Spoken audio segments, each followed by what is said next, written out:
내가 여호와의 인자하심을 영원히 노래하며 주의 성실하심을 내 입으로 대대히 알게 하리이다.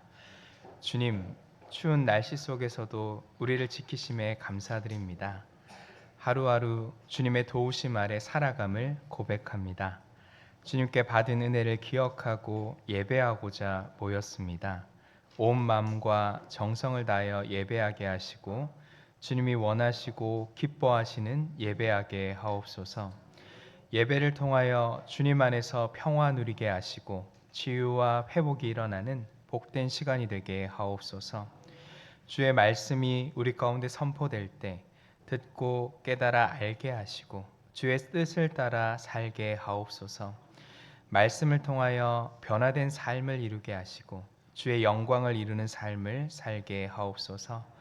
성령께서 우리의 연약함을 도우셔서 우리를 지도하시고 주의 길에서 벗어나지 않도록 인도하여 주옵소서. 예수님 이름으로 기원합니다. 아멘. 찬송가 35장을 함께 찬송합니다.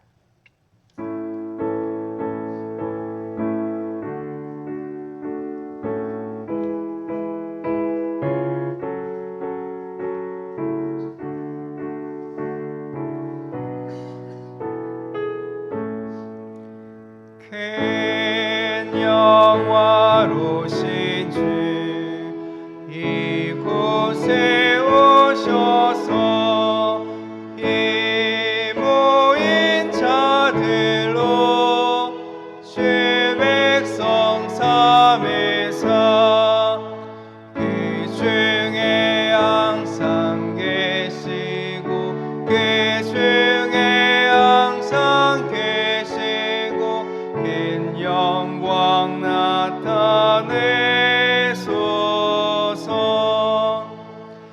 이 백성 기도와 또 예물 드림이 향내와 같으니 곧 받으옵소서.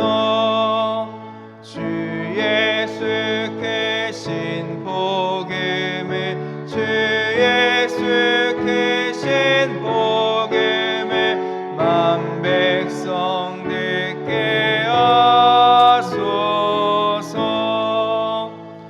또 우리 자손들 다 주를 기르고 저 성전 돌같이 빛나게 하소서.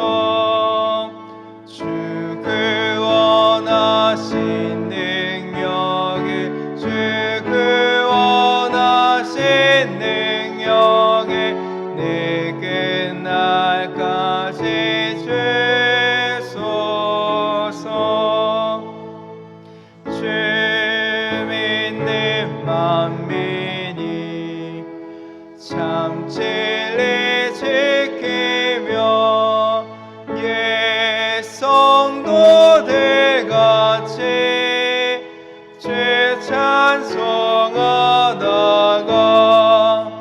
저 천국 보좌 앞에서 저 천국 보좌 앞에서 늘 찬송하게 하소서.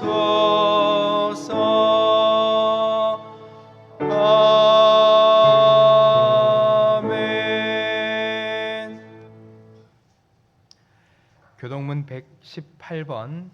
교동문 118번 구주강님 네 번째 말씀을 교독합니다.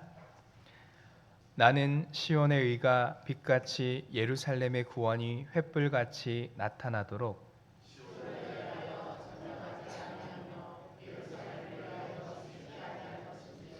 이방 나라들이 내 공의를 묻 왕이 내 영광을 볼 것이요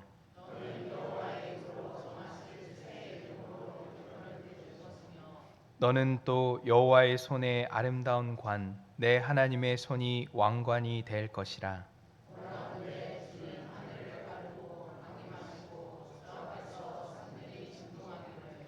불이 섭을 사르며 불이 물을 끓임 같게 하사 주의 원수들이 주의 이름을 알게 하시며 이방 나라들로 주 앞에서 떨게 하옵소서.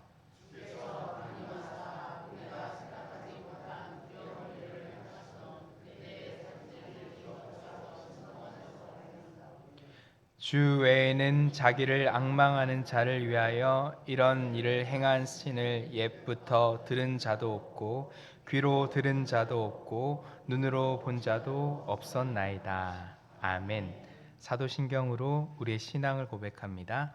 전능하사 천지를 만드신 하나님 아버지를 내가 믿사오며 그 외아들 우리 주 예수 그리스도를 믿사오니 이는 성령으로 잉태하사 동정녀 마리아에게 나시고 본디어 빌라도에게 고난을 받으사 십자가에 못 박혀 죽으시고 장사한 지 사흘 만에 죽은 자 가운데서 다시 살아나시며 하늘에 오르사 전능하신 하나님 우편에 앉아 계시다가 저리로서 산 자와 죽은 자를 심판하러 오시리라.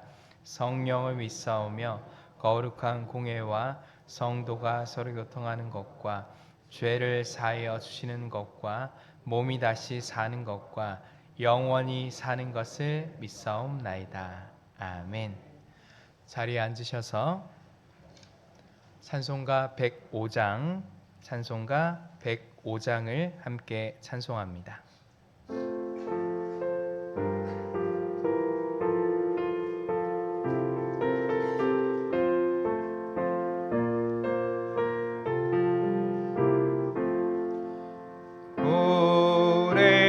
오랫동안 기다리던 주님 강림하셔서 죄에 매인 백성들을 자유 얻게 하시네.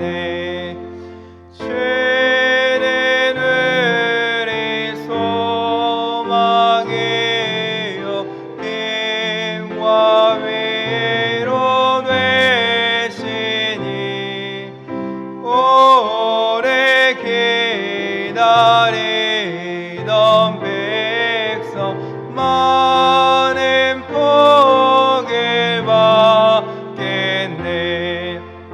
모든 백성 구하려고 임금으로 오시니 영원토록 우리들을 친히 다스리시네. 죄로 상한 우리 마음 은혜로서 고치고 주의 빛난 보좌 앞에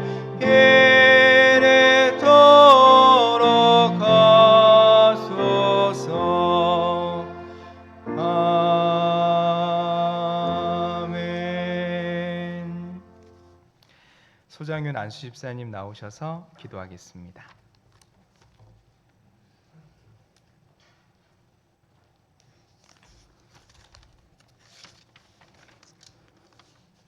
삶의 주인이시오 보호자 되시는 하나님 아버지, 저희들을 사랑하셔서 세상 가운데 있지 않게 하시고 하나님을 예배하는 복된 자리에 있게 하시니 감사합니다.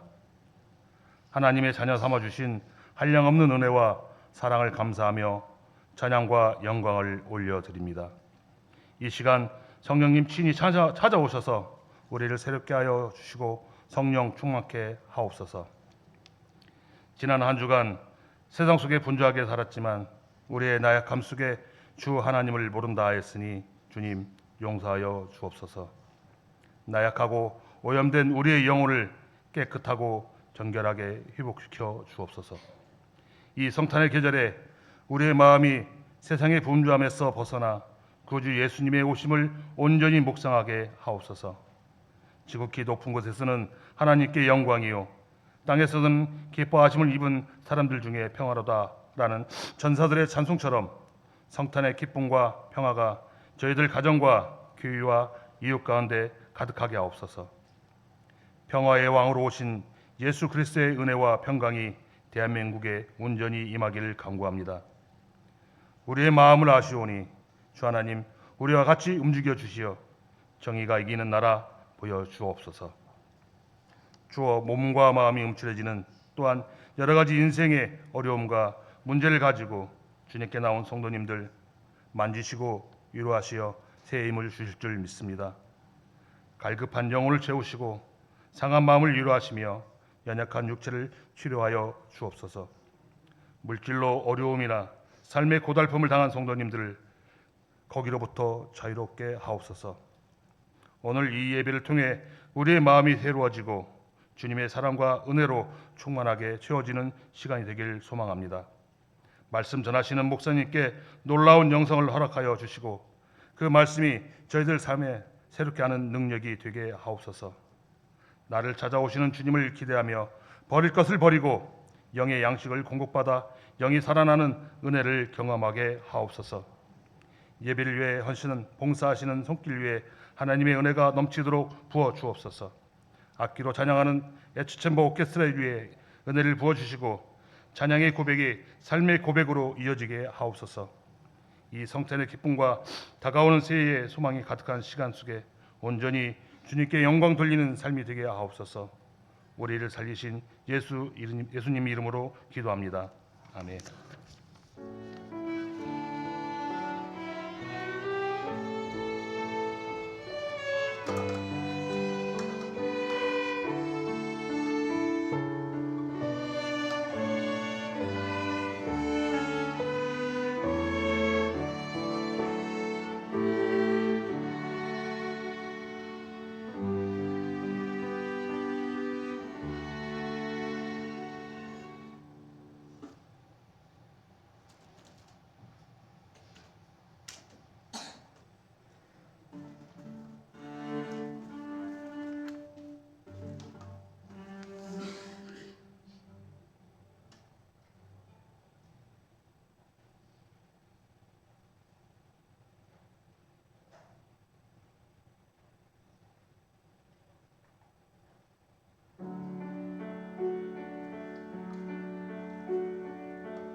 하나님께 영광의 박수 올려드립니다.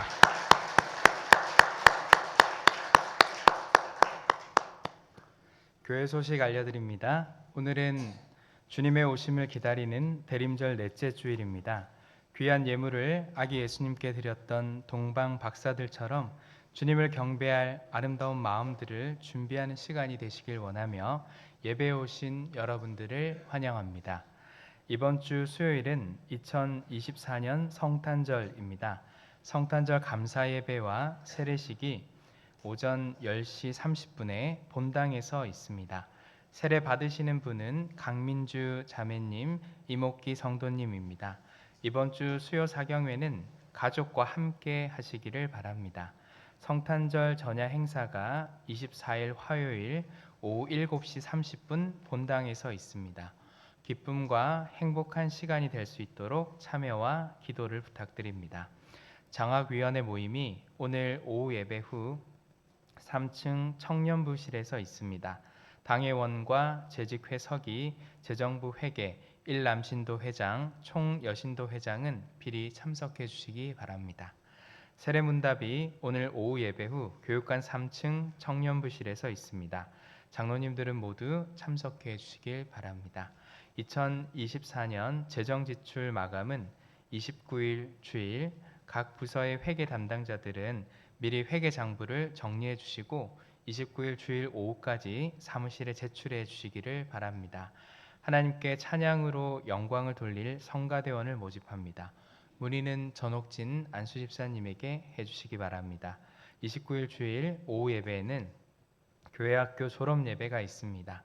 졸업하는 친구들을 축하하며 장학금 전달식도 있습니다. 12월 31일 화요일 송구 영신 예배는 11시 30분, 오후 11시 30분부터 본당에서 있습니다. 한 해를 마감하고 새해를 맞는 예배에 모두 참석하셔서 새날을 준비하시기를 바랍니다.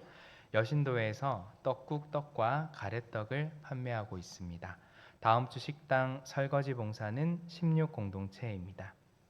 이번 주 생일 맞은 분들입니다.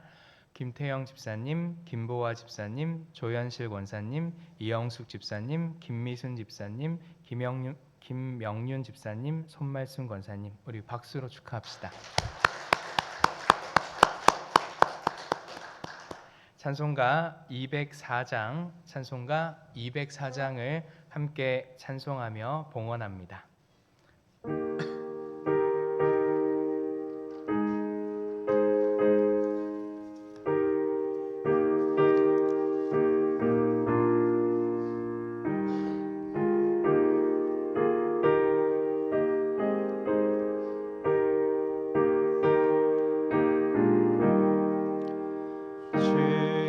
말씀 듣고서 준행하는 자는 안석 위에 터놨고 짚을 지음 같다.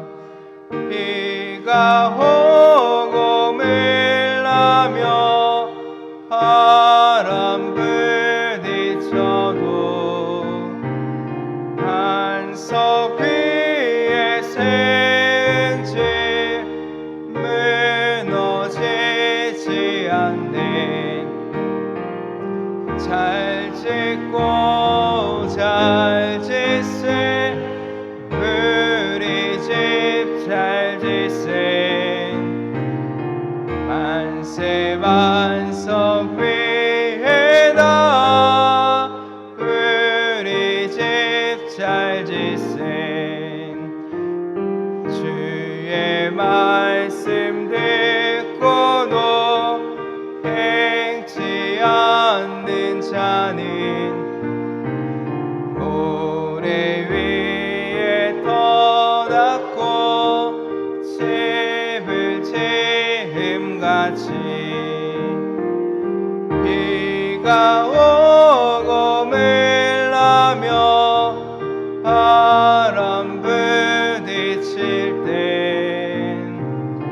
모래 위에 세운 집 크게 무너지네.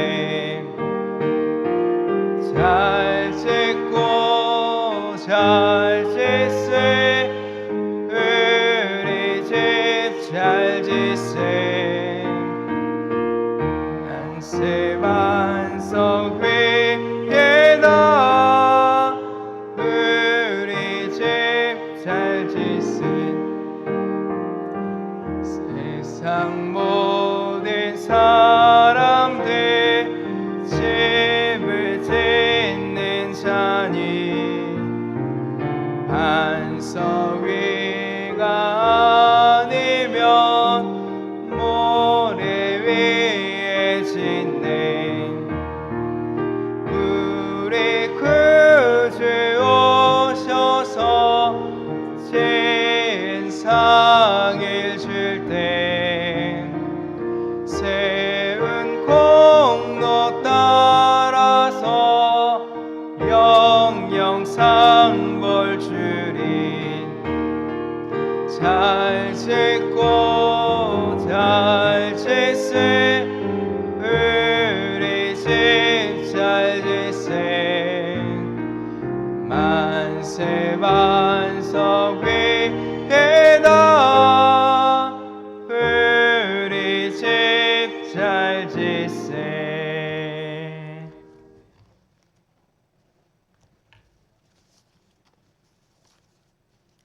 아들의 생일을 감사합니다.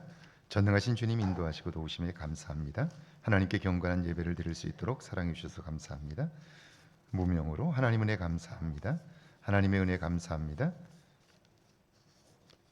네.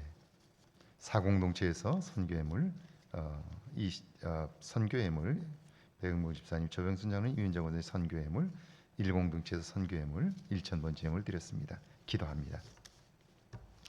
전능하신 하나님 아버지, 이 땅을 사는 동안 주의 은혜를 알게 하시고 주의 도움을 힘입어 살도록 인도하시니 감사합니다. 날마다 새 일을 이루시는 하나님을 찬송하오니 우리의 삶을 돌아보며 하나님이 하신 놀라운 일들을 기억하게 하옵소서.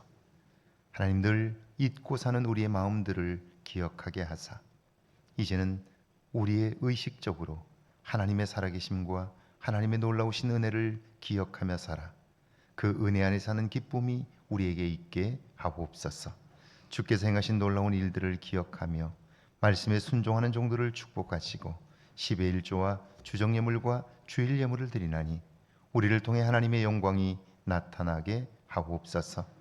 순종하는 자들을 통해 이루시는 하늘의 복이 이 땅에 임하게 하시고 감사하는 마음으로 드리는 예물들을 통해서 하나님 영광을 받아 주옵소서.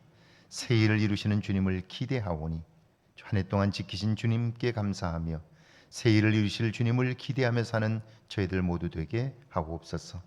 감사하는 마음으로 드리는 예물들, 생일을 맞아 감사하는 손길들 축복하시고 이 땅에서 주께서 이루실 일들을 기대하게 하옵소서. 선교 예물과 1,000번째 예물을 받아주시고 평생을 사는 동안 우리의 삶에 부족함이 없도록 늘 인도해 주옵소서. 우리의 마음이 복되게 하시고 하나님 주시는 은혜 안에서 강성하여 지게 하옵소서. 주께서 행하실 일들을 기대하오니 주님 우리와 우리의 가정 일터를 축복하시고 감사로 한 해를 마무리하게 하옵소서. 예수님의 이름으로 축복하며 기도하옵나이다. 아멘.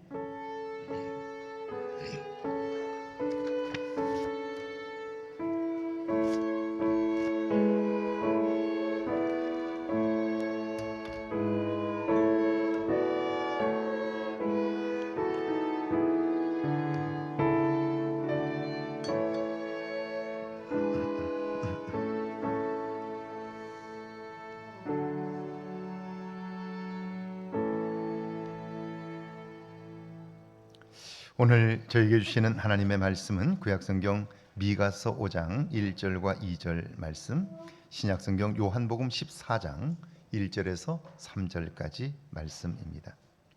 먼저 우리 구약성경 미가서 5장 1절과 2절 말씀 함께 봉독합니다. 미가서 5장 1절과 2절 말씀입니다. 함께 봉독합니다. 딸 군대여, 너는 때를 모을지어다. 그들이 우리를 애워쌌으니 막대기로 이스라엘 재판자의 뺨을 치리로다. 베들레헴 에브라다야, 너는 유다 족속 중에 작을지라도 이스라엘을 다스릴 자가 내게서 내게로 나올 것이라. 그의 근본은 상고의 영원에 있느니라. 아멘. 요한복음 14장 1절에서 3절까지 말씀입니다. 요한복음 14장 1절에서 3절까지 말씀입니다. 함께 봉독합니다. 너희는 마음에 근심하지 말라. 하나님을 믿으니 또 나를 믿으라. 내 아버지 집에 거할 곳이 많도다. 그렇지 않으면 너희에게 일렀으리라. 내가 너희를 위하여 거처를 예비하러 가노니 가서 너희를 위하여 거처를 예비하면 내가 다시 와서 너희를 내게로 영접하여 나 있는 곳에 너희도 있게 하리라. 아멘. 하나님의 말씀입니다. 할렐루야. 이번 한 주간에도 하나님의 은혜와 사랑이 여러분과 여러분의 가정에 넘치기를 주의 이름으로 축원합니다. 축원합니다. 2024년 연말은 참 쉽지 않은 시간들을 보내고 있습니다.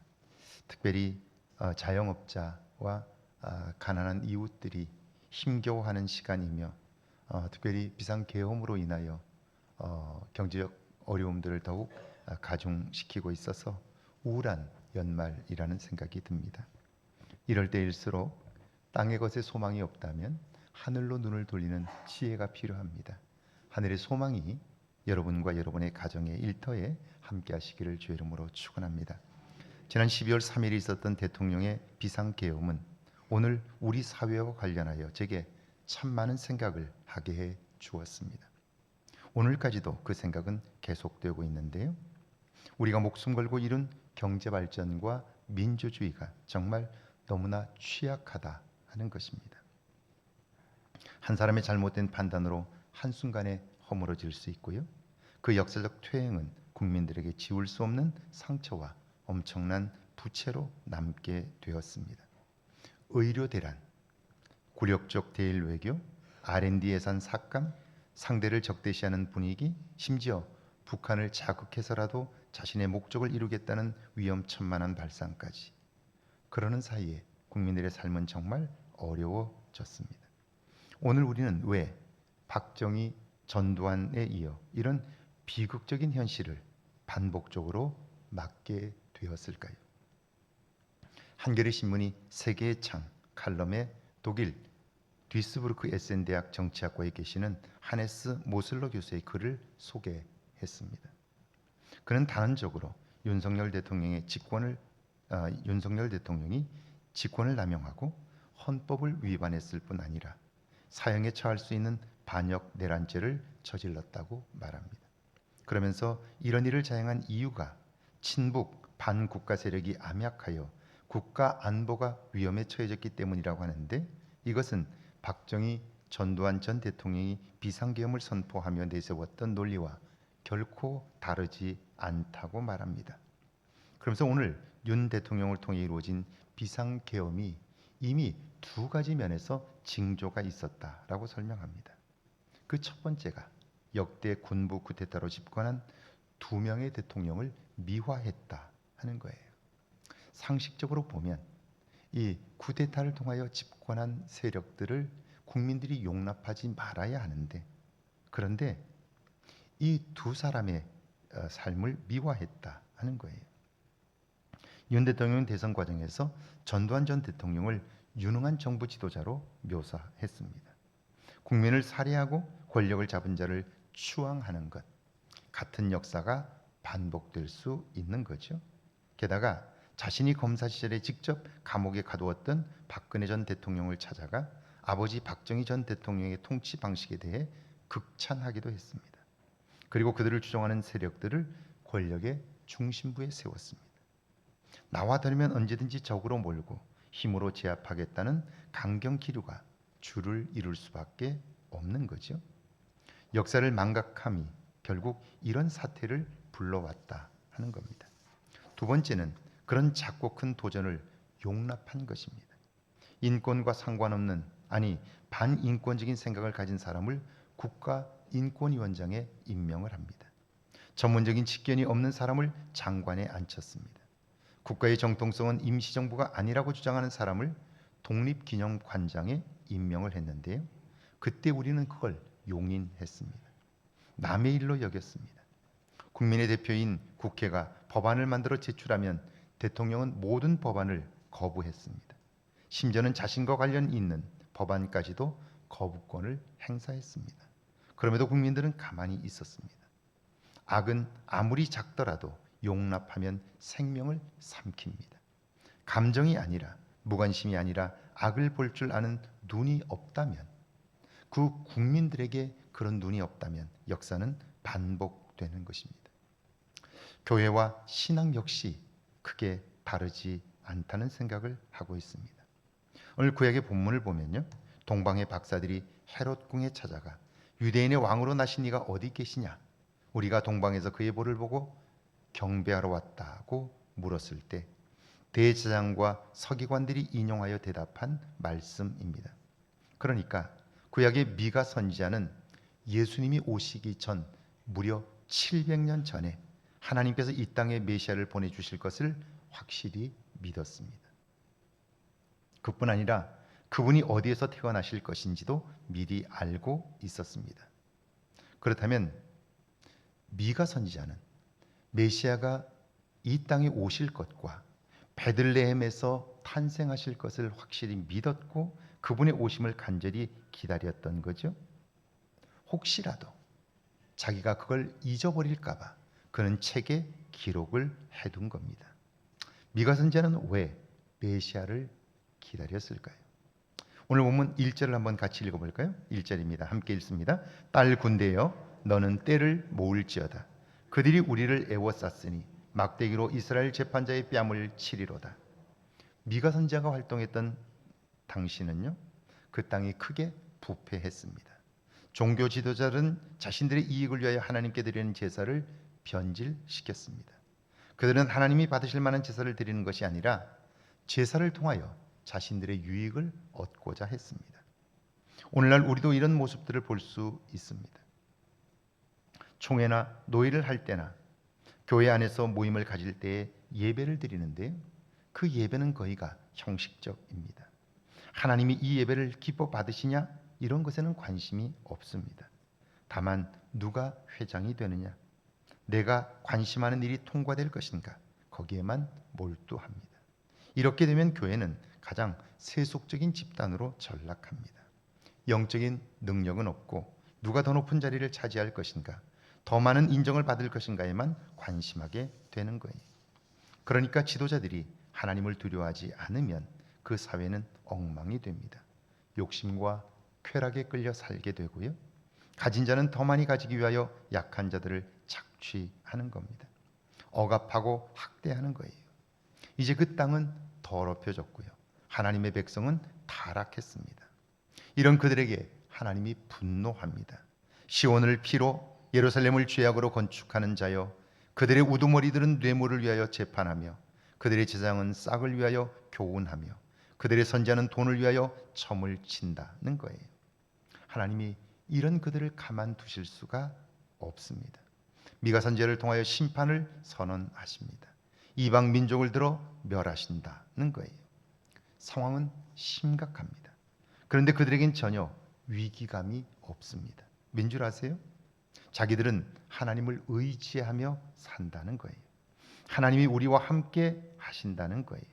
그러니까 결코 재앙은 임하지 않을 거라고 확신하는 거예요. 하나님은 심판을 말씀하지만 그들은 아니라고, 그런 일은 결코 일어나지 않는다고 여기는 거예요. 여러분, 왜 이렇게 되는 걸까요?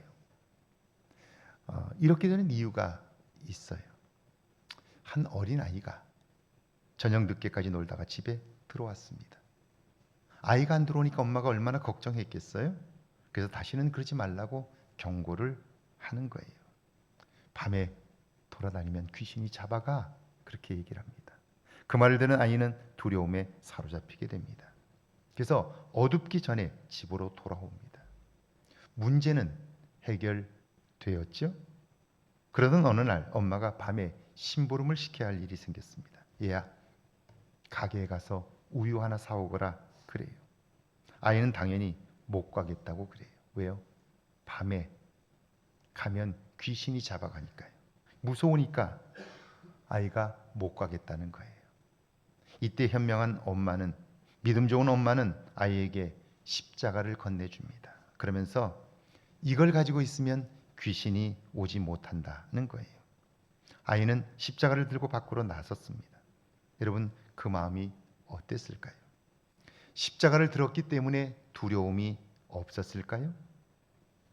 이 이야기의 저자인 안토니 드 멜로는 이렇게 결론을 내립니다. 아이는 십자가를 들므로써 두려움을 이긴 것이 아니라 또 하나의 두려움을 더 가지게 되었다는 거예요. 그게 뭡니까? 하나는 귀신에 대한 두려움이 여전히 그 속에 있고요. 또 다른 하나는 이 십자가를 놓칠까 봐 두려워하게 되었다는 거예요.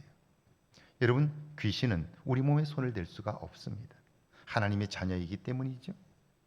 십자가, 그것은 두려움을 이기게 하는 것이 아닙니다. 하나님이 전능하시기 때문에 그분을 믿는 믿음이 두려움을 이기게 하는 거예요. 그런데 하나님이 빠졌습니다.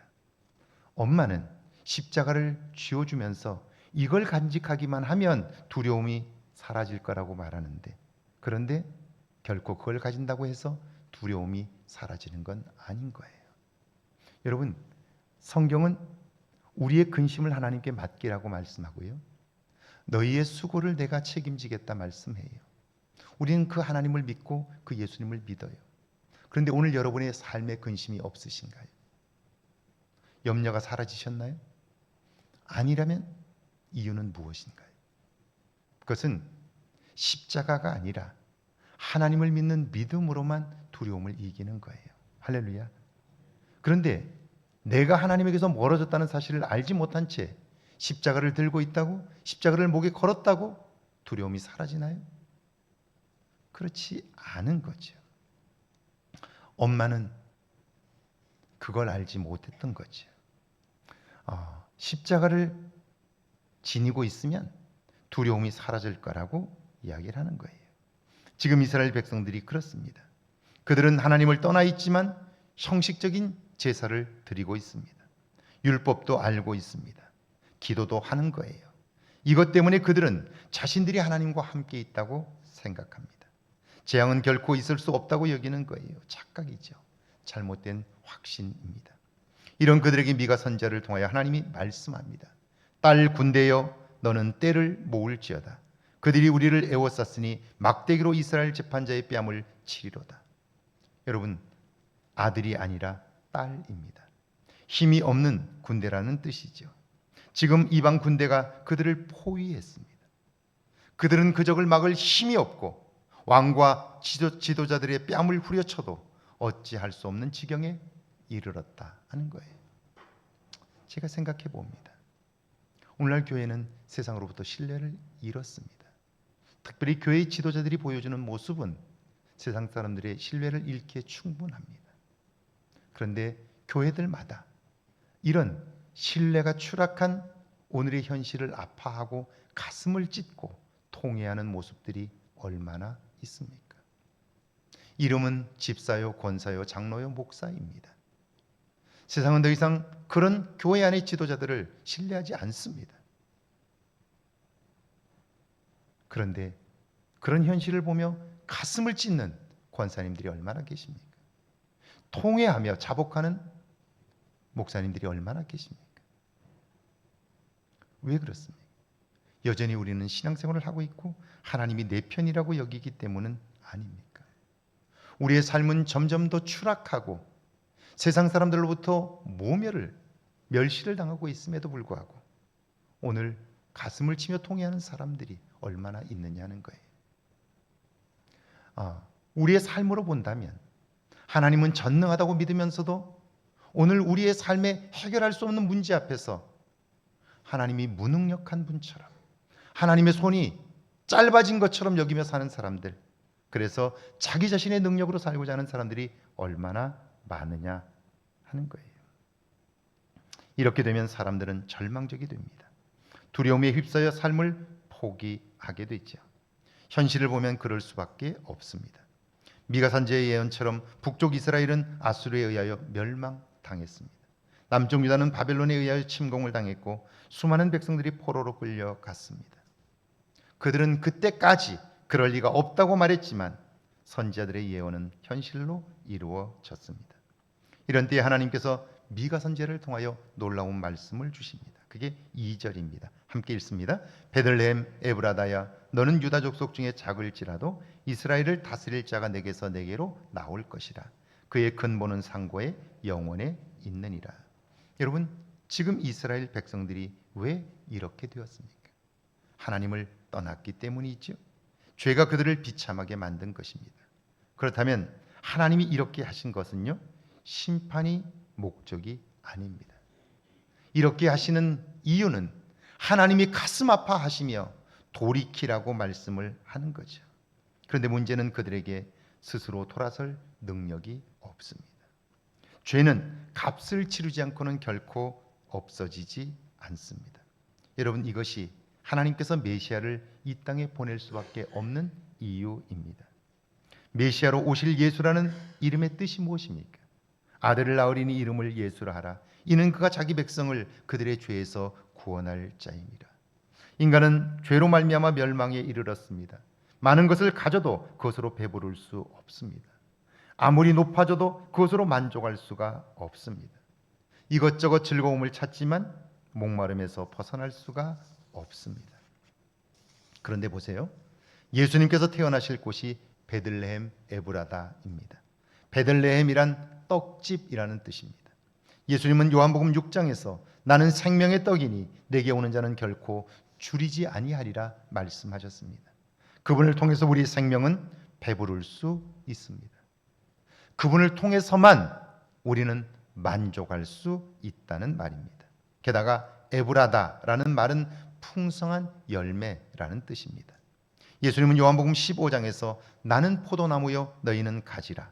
그가 내 안에 내가 그 안에 있으면 이 사람은 과실을 많이 맺나니 나를 떠나서는 너희가 아무것도 할 수 없다고 말씀합니다. 예수 그리스도를 통해서만 우리는 많은 열매를 거둘 수 있습니다. 기쁨도 얻고 보람도 얻는다는 말입니다. 메시아가 아니면 이 땅은 죽음의 땅입니다. 이것밖에 소망은 없습니다.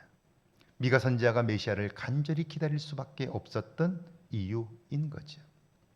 제가 우리 교회 안에 있는 청년들을 보면서 가슴 아파한 이유도 그것입니다. 청년들은 굉장히 노력합니다. 애쓰고 수고합니다. 그런데 저희가 살았던 세대와는 다릅니다. 그들은 아무리 열심히 노력해도 자기들이 꿈꾸는 미래를 살 수가 없습니다. 현실적으로 그걸 압니다. 나름대로 최선을 다하지만 그들의 노력으로는 결코 자기들이 꿈꾸는 삶을 살 수가 없습니다. 여기에 청년들의 좌절감이 있습니다. 그래서 스스로 포기하고 나름대로 노력을 하면서도 근심하고 걱정하느라 밤을 새웁니다. 자, 그렇다면 자기들이 꿈꾸는 미래를 그들은 살 수 없을까요? 그렇지는 않습니다. 그게 불가능하지는 않습니다. 어떻게 할 수 있을까요? 그들이 좌절하고 절망하는 현실 속에서도 새로운 부자는 탄생하고 있습니다. 변화되어 세상을 이기는 사람들은 항상 있습니다. 문제는 그걸 알지 못한다는 겁니다. 제가 그 청년들을 보면서 안타까워하는 것은 바로 그것입니다. 새로운 부자들이 탄생하고 있고 이 시대를 이기는 사람들은 항상 나타나고 있습니다. 그들이 무엇이 다른가 하는 겁니다. 그걸 알고 꾸준히 우리가 그걸 목표로 살아간다면 오늘 불가능하다고 생각하는 것을 넘어설 수 있는 거예요. 그리고 그걸 지키기 위하여 우리에게는 절대적인 믿음이 필요합니다. 왜냐하면 그것은 시간을 통해서만 가능하기 때문에 그래요. 한 번, 두 번 하는 일은 쉬울 수 있습니다. 그러나 10년, 20년을 꾸준히 그 목표를 향하여 가는 것은 내 의지나 내 생각으로는 불가능합니다. 청년들과 함께 지난주까지 6주 동안 이 이야기를 깊이 나눴습니다. 그리고 청년들의 생각들이 달라졌습니다. 돈을 함부로 써서는 안 되겠다. 돈이 생명이라는 사실을 깨닫게 되면서 그들의 생각이 달라졌습니다. 그리고 지금 내게 주어진 것을 어떻게 써야 할까를 새롭게 생각하기 시작했고요. 삶을 정비하기 시작했습니다. 그저께 6주를 마쳤던 청년이 제게 메일을 보냈습니다. 문자를 보냈습니다. 장문의 문자였습니다. 내용인즉슨 내 인생을 새롭게 설계하게 되었고 이제부터는 신앙생활을 제대로 해야 되겠습니다. 하나님을 온전히 신뢰하고 새로운 삶을 살아야 되겠다고 제게 다짐을 문자로 보냈습니다. 미가 선지자는 메시아를 간절히 기다릴 수밖에 없었어요. 왜냐하면 현재 우리는 깊은 수렁에 빠졌는데 이 수렁에서 나올 힘이 없다는 걸 깨달았기 때문이에요.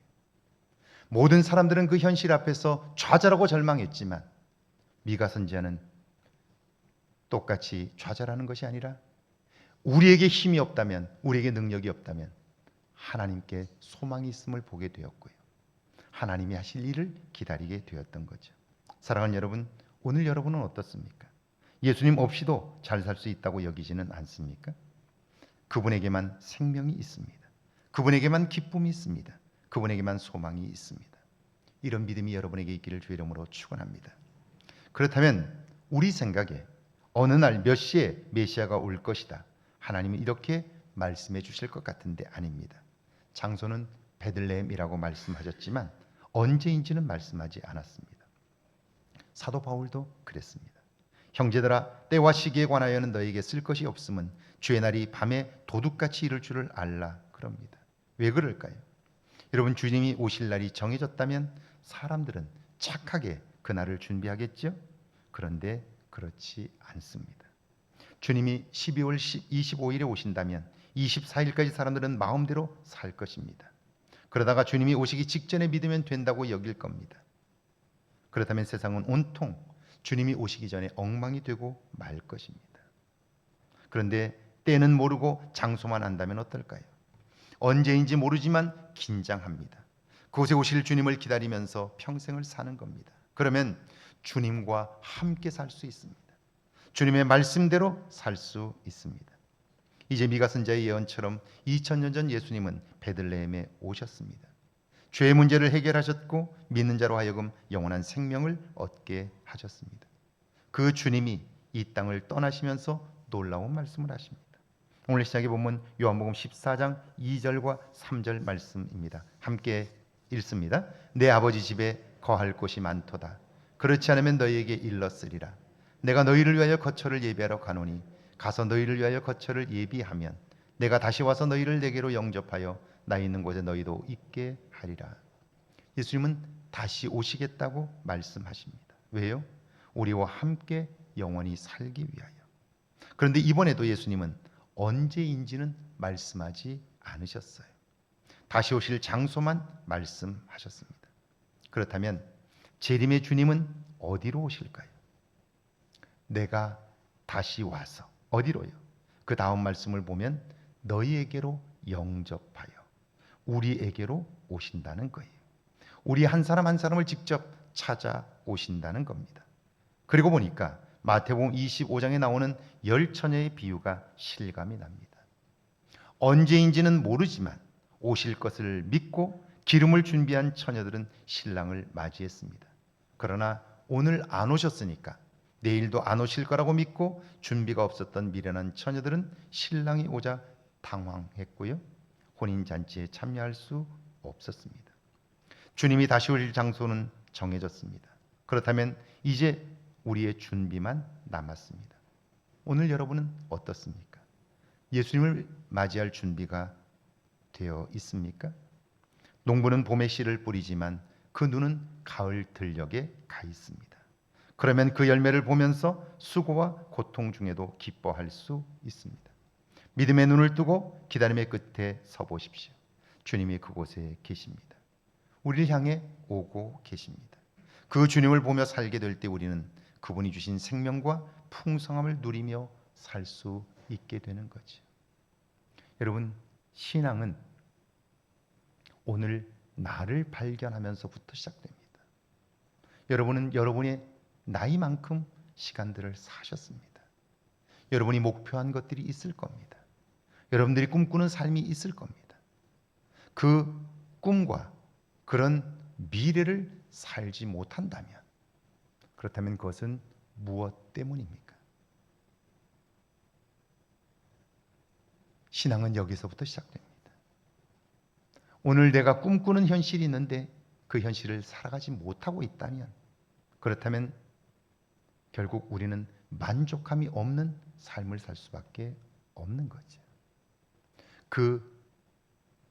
우리의 꿈과 현실 사이의 공백, 무엇으로 메울 수 있을까요? 믿음으로 그 공백을 메울 수 있다면, 그리고 우리의 눈이 우리를 도우실 하나님께 그 방향으로 향한다면 우리의 삶은 새로운 삶으로 준비될 거예요. 왜냐하면 그때 비로소 우리를 찾아오시는 주님을 영접할 수 있게 되기 때문이고요. 그분이 오셔서 나의 주인이 되신다면 우리의 삶은 새로워지고 우리가 경험하지 못한 새로운 차원을 경험할 수 있게 되기 때문이지요.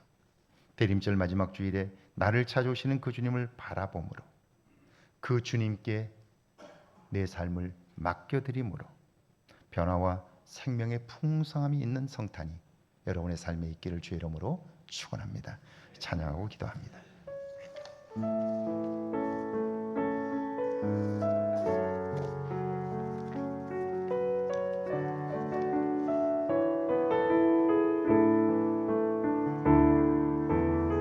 사망의 그늘에 앉아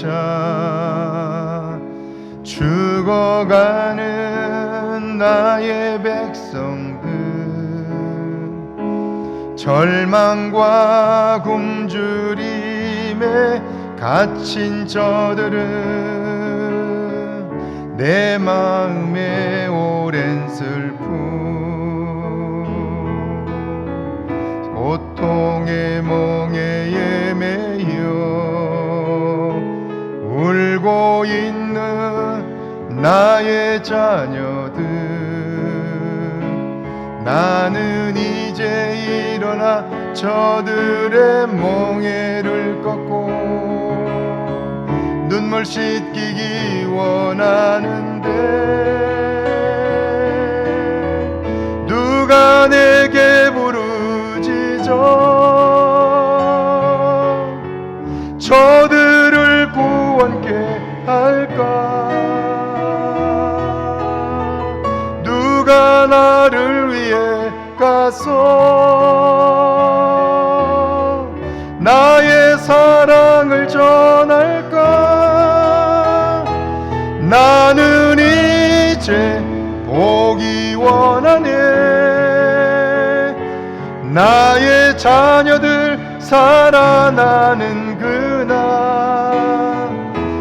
기쁜 찬송 소리 하늘에, 웃음소리 던 땅 가득한 그날. 우리 시간 함께 조용히 기도합니다. 오늘 말씀을 기억하면서요, 여러분은 오늘 여러분의 삶에 만족하시나요? 그리고 여러분은 여러분이 꿈꾸던 미래를 살고 계신가요? 그렇지 못하다면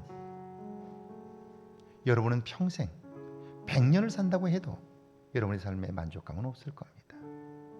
기뻐하며 살아볼 수는 없을 겁니다.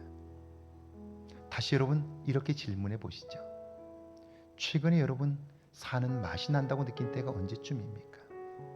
삶이 너무너무 행복해서 가슴 벅찬 눈물을 흘렸던 때가 있으신가요?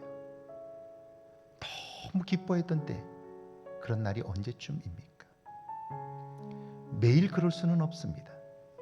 그러나 그 날이 까마득한 옛날 일이라면 여러분은 지금 하나님에게서 멀리 떨어져 있는 겁니다.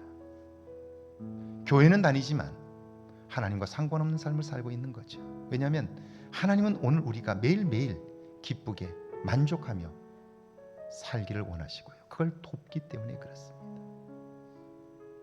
주님이 오셔서 우리의 삶의 주인이 되지 않는 한 그런 삶은 불가능합니다. 그래서 미가 선지자는 그 주님이 오실 것을 소망 중에 선포했고요. 매년 성탄은 우리에게 필요한 거죠.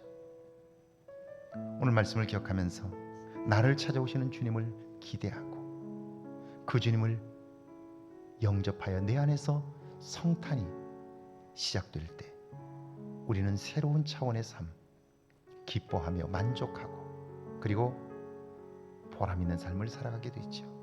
꿈이 있고 소망이 있는 삶을 살게 되죠. 그분이 도와주시면 모든 것을 할 수 있기 때문이지요.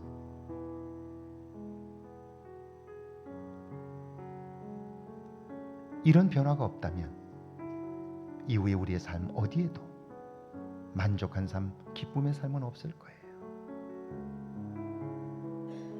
오늘 내 안에 하나님이 계시지 않는다는 사실을 발견한 사람만이 주님의 오심을 기다리고요. 그 주님을 영접하여 새로운 삶을 살게 되는 거죠.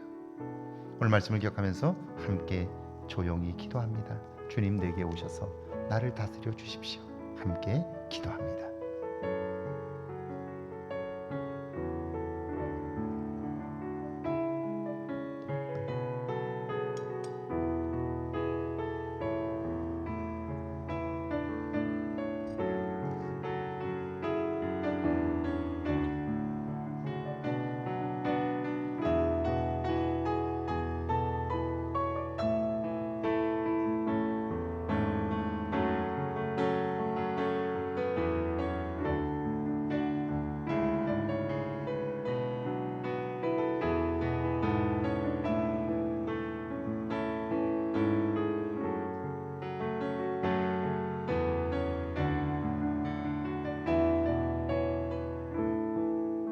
주님, 2024년 대림절 마지막 주간에 우리에게 찾아오시는 주님을 기대하게 하시니 감사합니다. 이제 우리 자신의 모습들을 발견하게 하옵소서. 우리가 꿈꾸던 삶을 다시 한번 기억하게 하시고 그 삶에 도달했는가를 점검하게 하옵소서. 내 안에 기쁨이 충만했던 시간들, 사는 맛이 나고 삶에 만족감이 있었던 날들이 언제쯤인가를 돌아보게 하셔서 이제 하나님과 나의 거리가 얼마나 되는가를 점검하게 하옵소서. 그래야 하나님에게서 멀어진 나 자신, 그래서 내 삶에 만족감이 없고 소망이 없어 근심하며 염려하며 살았던 삶, 무언가에 묶여 사로잡혀 살았던 삶 돌아보게 하시고 이제는 우리의 눈을 주님께로 향하게 하옵소서. 우리를 찾아오시는 주님을 기대하게 하시고 2024년 성탄에는 그 주님을 영접함으로 새로운 기쁨이 시작되게 하옵소서. 내 삶에 새로운 만족감이 있게 하시고 사는 맛이 나게 하옵소서. 그리하여 주님과의 관계를 회복하고 주님의 다스림을 받아 온전한 삶을 사는 저희들 모두 되게 하옵소서. 2024년 성탄이 우리 인생의 새로운 전환점이 되게 하시고 주님과 함께 남은 삶을 살아가는 출발점이 되게 하옵소서. 이번 한 주간 그 주님을 기대하게 하시고 성탄의 주님을 만난 기쁨과 감격으로 찬송하게 하옵소서. 지금은 우리 주 예수 그리스도의 은혜와 하나님의 놀라우신 사랑하심과 성령의 도우시고 함께 하시는 은총의 역사가 이제 성탄에